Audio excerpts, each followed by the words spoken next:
देखो, प्रोग्रेस या liberal changes ये सब कोई रोक नहीं सकता। देखते रहे हिस्ट्री को, तो हिस्ट्री ने हमेशा कल जो था उससे ज्यादा ही थोड़ा और फ्री बनाया इंसान को। बीच बीच में रेस्ट्रिक्शंस आए हैं, थोड़ा कभी नीचे गया है, कभी ऊपर गया है, वो तो हुआ ही है। पर ओवरऑल जो लीनियर पाथ है, जो पाथ अगर एक लीनियर ग्राफ ड्रॉ करे, अप्रोक्सीमेशन करे, तो उसमें फ्रीडम बढ़ने का ही है। सऊदी अरब जैसे एक देश में भी आज ड्राइव कर सकते महिला, कल नहीं कर सकते थे, है ना।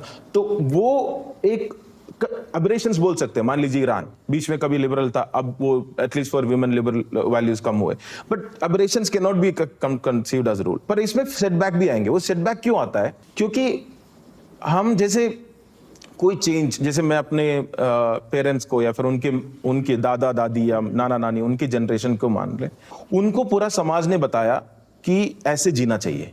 अगर कोई महिला है तो पति को रोटी अच्छा बना के खिलाना चाहिए, ये आपका कर्तव्य है, ये उनको बताया। और वो समाज ने उनको बताया, उस हिसाब से वो एक बहुत अच्छी बेहतरीन इंसान बनने का कोशिश कर रहे हैं। जैसे तुम्हारा ही अगर एक जोक, फुली हुई रोटी का अगर ले तो मतलब ये भी इंग्लिश में भी बोला गया, मतलब किचन इज अ किंगडम। हाँ, जो भी है उनको जो बताया, जैसे तो जो उन्होंने पूरी जिंदगी जिए, एक सोशल चेंज आया, बोला कि नहीं ये तो आपका है किचन, ऐसे थोड़ी नहीं कि किचन आपका वो है, बाहर पूरी दुनिया है। एब्सोल्युटली। हम एक नजर से देखते हैं कि जिनको उनको वंचित किया गया, ऐसे ऐसे हम सोचते, बट कई सारे लोग वो रियलाइज ना करते हुए इसी को आइडियल है सोच के जी रहे हैं। अचानक से उनको भी हम विलन बना लेते हैं कि वो जो ऐसे जी रहे थे, क्योंकि वो अपने बच्चे को यही बोलेंगे ना, क्योंकि उन्होंने पूरी जिंदगी उसी बातों पे बिताया है, तो वो अपने बच्चे को, अगर कोई बेटी है तो उसको बोलेंगे कि ऐसे रहो। अब मान लो कास्ट है या फिर मेल है, female, change is not to be stopped. Change तो होना ही है और करना भी है, पर यह समझना जरूरी है कि जो चेंज को अपोज कर रहे हैं वो सारे विलन्स नहीं है।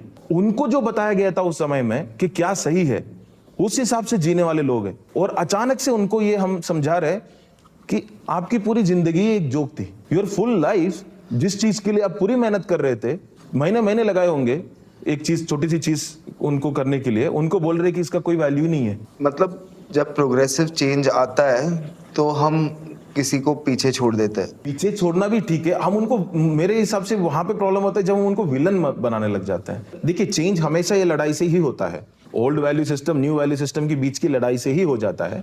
पर एक बार हम एक, मान लीजिए डेमोक्रेटिक एक हम साथ में है, ये अपना लिया, तो एक्नॉलेज करना जरूरी है कि ये सोशल चेंज सबके लिए बराबर नहीं है।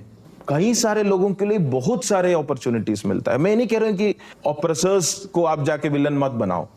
बहुत सारे लोग हैं जो एक्टिव एजेंसीज के साथ ऑपरेस किए, क्योंकि अपने आप को सोशल उसमें ऊपर रखना चाह रहे थे, उन्होंने ऑपरेस किए ही है, ठीक है, वो अलग बात है। पर कई सारे जो लोग जो अभी वो सोशल चेंज के से डरता है या उसके खिलाफ बोलते हैं, वो इसलिए नहीं बोलते कि वो खुद ऑपरेसर्स थे, वो इसलिए बोलते हैं कि वो खुद ऑपरेस थे। उनके आइडियल, उनकी जिंदगी पूरी वैसे ही निकले।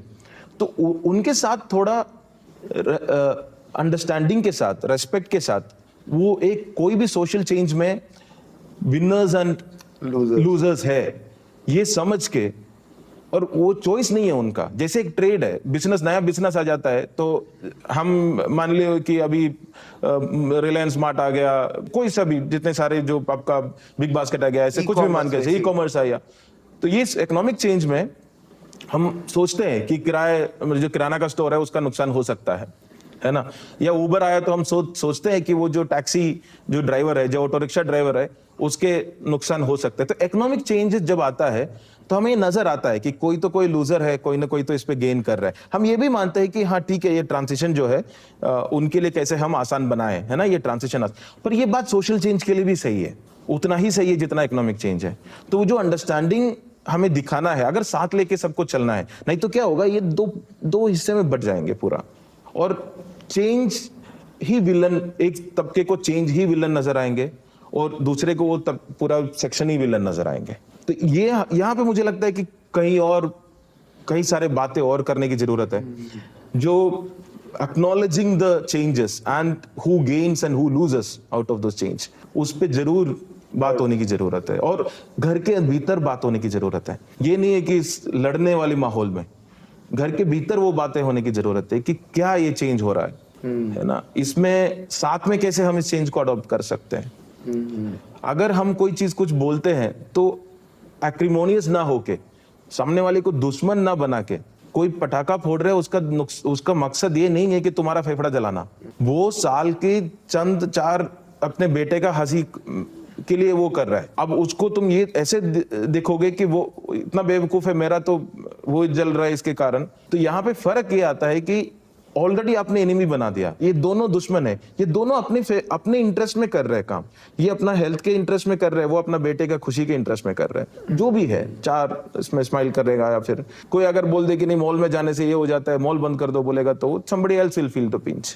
ठीक है, तो कहीं पब्लिक सेलिब्रेशंस मैं मानता हूँ कि बहुत ज्यादा इंडिया की उसमें है। हम लोग जस्ट जियो आओ ऐसा नहीं है ना, कि नौकरी करो वापस आओ सैटरडे संडे कहीं जाए, नहीं, हम सोशल है। अभी यहाँ के बाहर के मंदिर है, कल देखेंगे तो कल ही था वहां पे फेस्टिवल था, इतने सारे लोग थे बाहर। सड़क बंद है तो सड़क बंद है, किस बात के लिए सड़क बनी है भाई? किसी का एक गाड़ी के लिए थोड़ी ना बनी है, सोसाइटी के लिए बनी है।